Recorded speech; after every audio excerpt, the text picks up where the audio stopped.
চলো আজকে ডিনারে একটু আলুর দম বানিয়ে নিই।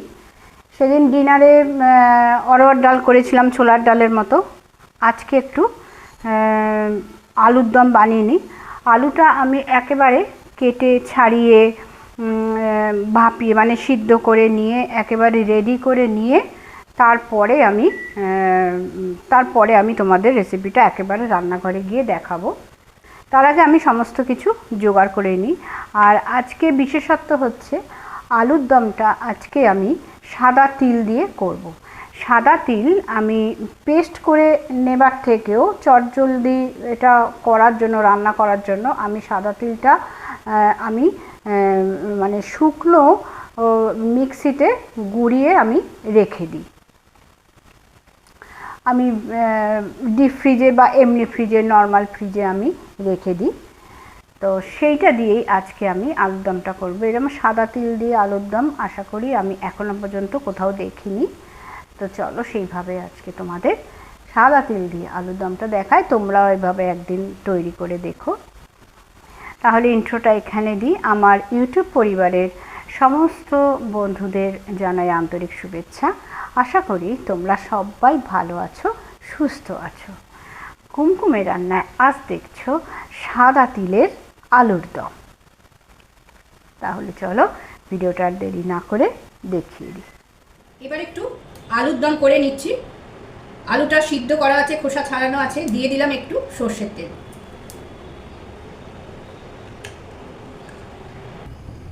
তেলটা গরম হয়ে গেছে, দিয়ে দিলাম একটা মাত্র শুকনো লঙ্কা, দুভাগ করে। লঙ্কাটা অ্যারোমা তৈরি হোক। দিয়ে দিচ্ছি গোটা জিরে,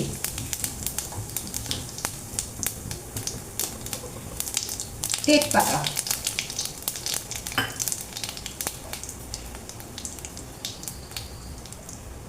যৎ সামান্য হিং,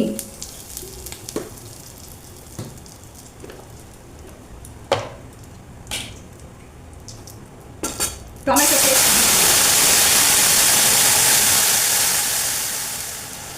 লবণটা দিয়ে দিলাম,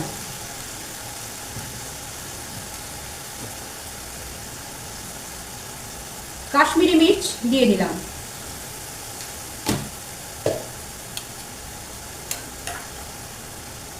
আদা বাটা দিয়ে দিলাম,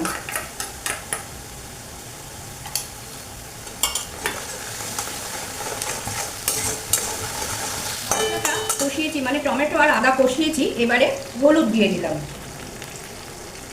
পরিমাণ মতোই হলুদটা দিয়ে দিলাম। দিয়ে হলুদটা মিশিয়ে নিই। দিয়ে দিচ্ছি অল্প টক দই,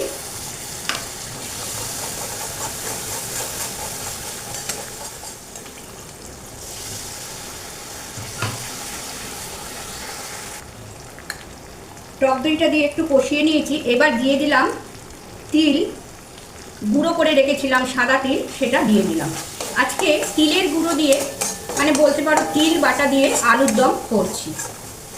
খুব সুন্দর একটা গন্ধ বেরোবে, ভীষণ সুগন্ধ আছে একটা সাদা তিলে। দিয়ে দিলাম। এবারে একটু মিষ্টি দিয়ে দেব। তার আগে একটু জল দিই।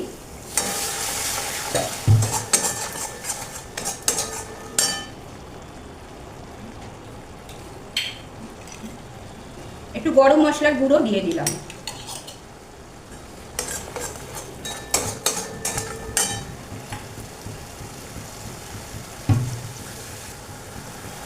মশলাটা কষানো হয়ে গেছে, এবারে আলু সিদ্ধগুলো দিয়ে দিলাম।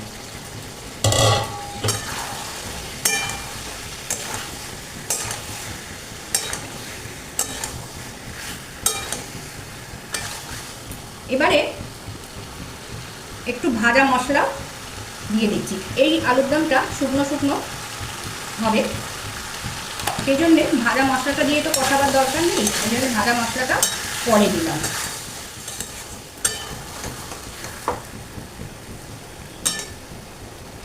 এটা এরকম গোটা গোটা শুকনো শুকনোই থাকবে, এতে বেশি জল দিয়ে ফোটাবো না।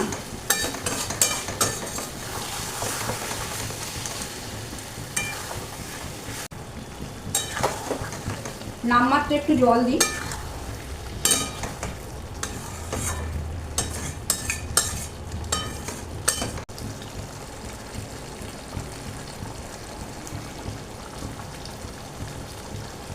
আলুর দম একদম রেডি হয়ে গেছে। আমি গ্যাসের ফ্লেমটা অফ করে দিলাম। আমি মিনিট 10 ফুটিয়েছিলাম, ওই সামান্য একটু বাটনা ধোয়ার জল দিয়ে ফুটিয়েছিলাম। আমি ওপর থেকে একটু ভাজা মশলাটা ছড়িয়ে দিলাম। ভাজা মশলা মানে ওই ধনে জিরে গুঁড়ো, এই ধনে জিরে মৌরি আর গোটা গরম মশলা একসাথে ভেজে গুঁড়িয়ে দেওয়া। আর এবার দিয়ে দেব একটু ঘি। নিরামিষ আলুর দম বলেই আমি এইগুলো দিলাম। ওর সাথে যা গরম মশলা রয়েছে, এছাড়া আমি আর গরম মশলা দিলাম না। দিয়ে এই মশলা আর ঘি ছড়িয়ে দিয়ে এবার আমি একটু স্ট্যান্ডিং টাইমে চাপা দিয়ে রেখে দিলাম। আশা করি এই সাদা তিল দিয়ে তৈরি আলুর দম তোমাদের ভালো লেগেছে। আর ভালো লাগলে অতি অবশ্যই কিন্তু বাড়িতে একদিন তৈরি করে দেখো। আজকের ভিডিওটা খুব বড় না করে রেসিপিটা ছোটোর মাধ্যমে দেখিয়ে দিলাম।